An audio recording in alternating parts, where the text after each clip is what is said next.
Pact writing. Spooky topic. Talking about writing pacts with demons. Okay, most of you, have you turned this down, the volume down a little, or put the headphones on if you're around other people, if your family's around, your coworkers around, you've turned that volume down, haven't you? Yeah, because that topic, or if other magicians are around even, that topic just scares the crap out of most people. Pacts with Daemons is what scares people the most. I don't know, I don't watch many movies, just not my thing. But it's got to have been Hollywood or something. Or the Bible? I didn't read that. Sorry, I tried. I really did, because the Enochian I did try, but I just couldn't get into it. So I'm sure it's the Bible and Hollywood and paranoid magicians that talk about pacts of demons being this really horrible, terrible thing. Well, sure, if you're dumb about it. Now they don't want your soul, okay? Just get over the whole soul thing. They're going to look at you like, no, I want something real. I want something decent. First of all, they can't take your freaking soul, okay? Though some people use the words soul and spirit interchangeably, or soul for spirit and spirit for soul. But no, really, they can't just go taking one or the other. And they don't want, that's not a valid trade item, okay? So you're not selling your soul to Satan or the devil or demons. You're just not. And if you are, you'll get over it when you get a little older. If you already are a little older, you need to think some things through and think about how you've been brainwashed your entire life and such. Anyways, writing out a pact is an agreement. Sort of like with your lawyer. Sort of like with your car insurance company. With your landlord, if you're renting. You wrote an agreement to live there, didn't you? And that's a pretty strong pact if it's a lease. Just day in, day out, I guess we don't sign checks anymore, do we? But, if you're older than 40, 30 maybe, you sign a check in your life. That's signing your name. That's an agreement. Agreeing that you're going to pay that. And if you don't pay that, well, they'll come after you. And you'll have this bad credit history for the rest of your life. I don't know, that's a worse pact than the Daemon Pact, in my opinion. Now, speaking of the lawyer example, you're writing out an agreement. Now, just think about downtown, wherever you live. Or maybe we should think about downtown New York City, Manhattan. And there's people walking by. And you just grab the random person who's wearing a nice suit. They're probably really good at what they do. So you want to say, hey, buddy, can you help me out with such and are you a lawyer? Are you good with law? I said, yeah, I graduated law school. Did you get an A or an F? And he's like, of course I got a good grade. Yeah, I got an A. I got an A+. 3.0 grade average, whatever. And you don't know this guy yet, just a random stranger. And you say, I want you to help me with this child custody matter. Or somebody's trying to sue me or whatever. Help me with this. And so he takes you. We go and have coffee. Decide on it. So you're going to want to decide on a price, what he's going to do for you, how much you're going to pay him, how soon you're going to pay him. Are you going to pay him only if it works out and you get payment? Or you're paying him regardless, etc. And how much work is he going to do? How much work is he going to get the assistants to do? Are you being charged $500 an hour for photocopies? You want to go over these things, right? And then you sign some paperwork.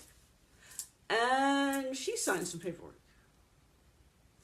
So you and this lawyer have made an agreement. This random stranger lawyer, because I'm assuming those of you listening to this don't know the Daemons that well. Or perhaps it's just, a friend of the family or something. But still, talking lawyers. Does anybody trust lawyers? I'm not sure. Anyway, so you make this agreement and you sign it. But the documents are long. So you want to read them over carefully. And, they might sneak something in. So you want to read it over. And then you want to agree to it. And you want to check it out. Does this person seem a little sketchy? Check some references. See if other clients have done well with this lawyer. Do you get good vibes off this lawyer or bad? Does this lawyer look like a secret serial killer in his spare time? It has happened. And you go with that intuition, and then you make the agreement and you write it out. The Daemons, it is not that much different. Now, the sneaking things in, the lawyer example where they, might sneak a little something in, if they're sketchy, right? If you don't know them and they're sketchy and you're in a Rolex, you never know, right? So that's many people's biggest fear with the Daemons. They're going to screw me over, they're going to add something in, they're going to warp it, whatever. Well, it depends. When you called them, did you threaten to burn their seal? Did you treat them like crap when you called them? Are you offering them a photograph of a pizza as a trade? True story. Are you offering them, I'll light you one tea light candle if you help me to land this deal on 4 houses? You would not believe the little trades that people offer and that people give. So you want to offer something, make a decent trade, agree. Even the people that aren't huge psychic can usually tell a yes or no, or good energy or bad energy. So you can usually tell if they're like yay or nay or something, or you get your pendulum out, check it out, and you make an agreement. Most demons don't try to screw you over. Now, whether it be Daemons or magic, Daemon irrelevant, just magic or whatever, magic will take the easiest path sometimes. If you ask for something to happen, it'll sometimes happen the easiest way.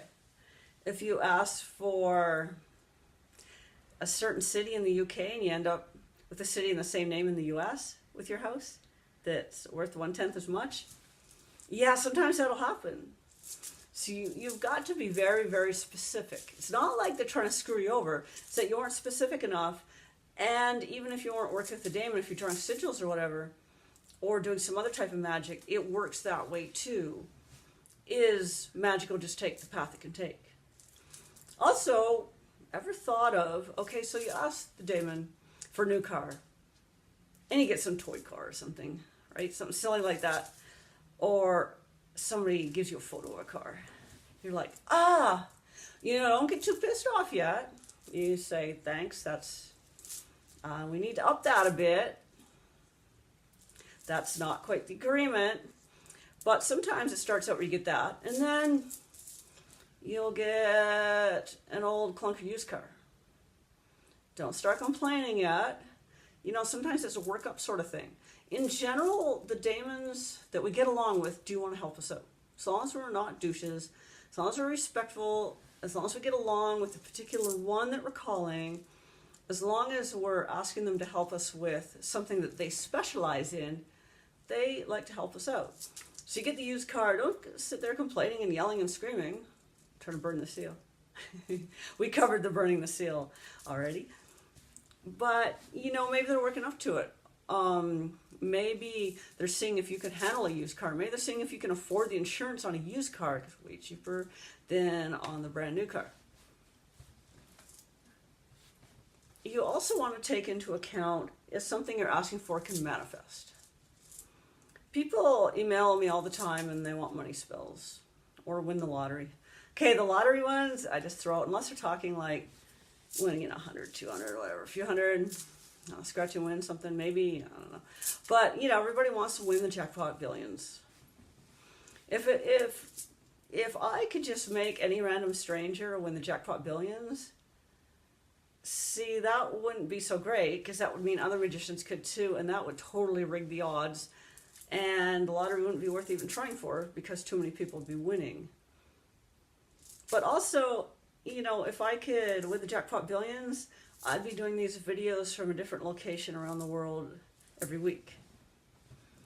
So, the jackpot billions, the chances are so small. Anyway, so we'll get on to money. We'll get back onto money here. So people want money. Everybody thinks they're broke. Even people who have a decent amount of money. We all think we're broke. We all think we don't have enough money. Whatever. So call up the daemon. Ask them for money. But if you're working a minimum wage job right now, and there's no room for advancement in that particular company, and you can only work 40 hours a week, that you just can't do overtime due to other commitments, family, whatever, and you're wanting to own a mansion within a year, the chances are slim. The chances of that happening are slim. Now, there's things like inheritance and all that, but you don't want to be speeding that up, right? But, so work, like, money does not fall out of the sky. So there's got to be a way for this to happen. Random strangers don't come and hand people money. In general, people in business or people with extra talents sometimes do get a backer or something like that. You never know. Sometimes the stocks will go crazy high, but not usually a lot of money immediately with stocks. Usually it's over time. So you got to think about what your avenues of manifesting the money is, or whatever you're wanting. Say you want some supermodel. Yeah, so does everybody else. So do 10 million other people. And how often do you cross the street with this supermodel? Or this rock star or whatever? Not very often. And you got to get in line. So you have to have, you ask for something with some realm of possibility. Now, we all want to dream big. We all want to aspire to something big. But my recommendation is start with something you can achieve, something decent. Whether it be making twice as much as you are now, as long as you have avenues for it going in. A lot of road opening baths. I sell road opening baths too, highly recommended. But you want avenues for the money to come in. So you want to start working, being open to working those overtime hours, something. If you want double income, quite often it means double work, promotion, more schooling, something. Or you just deciding that you're awesome enough to go work for a better company. Something like that. There's got to be an avenue for it to come in. But it doesn't usually jump from $1,600 a month to $4 million a year. Just, that doesn't usually happen. So you want the realm of possibility when you call in the Daemons. You want to ask for things within the realm of possibility, whether it be money or whatever aspect area of your life. You're suddenly, from what I found, and darn it really, aren't going to know 16 new languages overnight. The Daemons could do that. I'd be so happy. I should talk to them a little more. Anyway, generally, you want to do something in the realm of possibility, and you want to work up. You want levels of something. You don't manifest something big overnight. There are steps and stages. So you want to call for help for each step and stage, and to move forward and move up along the path to get done what you need done. And you want transformation, and you want to transform yourself while you're at it. If you're the same person that you were yesterday and you want something amazing tomorrow, you're going to need to change yourself too. It just happens, so you can accept it. Because if something amazing comes in and you're the same person with a broke mindset and that we're broke and doing bad decisions, either it's just not going to work, you're not going to get it, or you're going to lose it immediately. How many people have won the lottery and blown it within a year? So you want to do in stages, you want to self-transform as well, and you want to put in the physical legwork. There's always physical legwork. There's got to be a physical component to your magic. Physical, like candles, rum, stuff like that is physical, but you want to do physical stuff. You want to get up, get out, and submit those resumes, do whatever. You want to do your part of it. Now, of course, they're going to enhance it many, many fold and make some crazy things happen that would never have happened anyway, and they just don't happen to other people, which is kind of awesome. But you do want to put some effort in as well. Anyway, there's my rant. We're nearly at the 15-minute mark, so I'm going to end now. www.Enochian.org. Please like and share my video. Check out my other videos. Subscribe to my channel. And check out my website. And buy some Daemon seals. I have some awesome Daemon seals. Some of them even have lapis embedded into them. Anyway, talk to you soon.